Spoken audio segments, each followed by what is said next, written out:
सभा सुरू असतानाच खरी आतिषबाजी घडली ती एका महिला नगरसेविकेमुळे। काँग्रेसमधून भाजपात प्रवेश केलेल्या नगरसेविका श्रीदेवी फुलारे यांनी महापौरांना ड्रेनेजचा ज्वलंत प्रश्न सभागृहात मांडण्यासाठी वक्त्यांच्या यादीत नाव नोंदवण्याची परवानगी मागितली। मात्र मागील बाकावर विराजमान असलेल्या शहराध्यक्ष रोहिणी तडवळकर यांनी फुलारे यांना थोपवण्याचा, दाबण्याचा प्रयत्न केला, पण फुलारे थांबणाऱ्यांपैकी नाहीत। कोणताही विलंब न करता, कोणताही विचार न करता फुलारे यांनी थेट शहराध्यक्षांनाच खडे बोल सुनावले। उपस्थितांमध्ये एकच हास्य उसळले। भाजपच्या घरातच भाजप अशी चर्चा रंगली।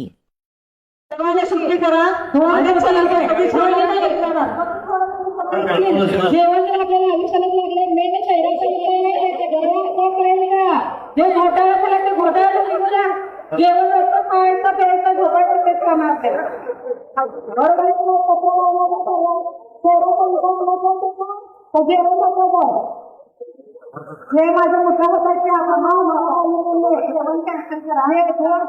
खर्च करून सगळे महापालिकेच्या इथं एसटी टॉयलेट चार बांधलेले ते कुठल्या भागामध्ये बांधले तर ते फुटायचं पण कसं चाललं तर ते खुलासा करून द्यायला सांगा।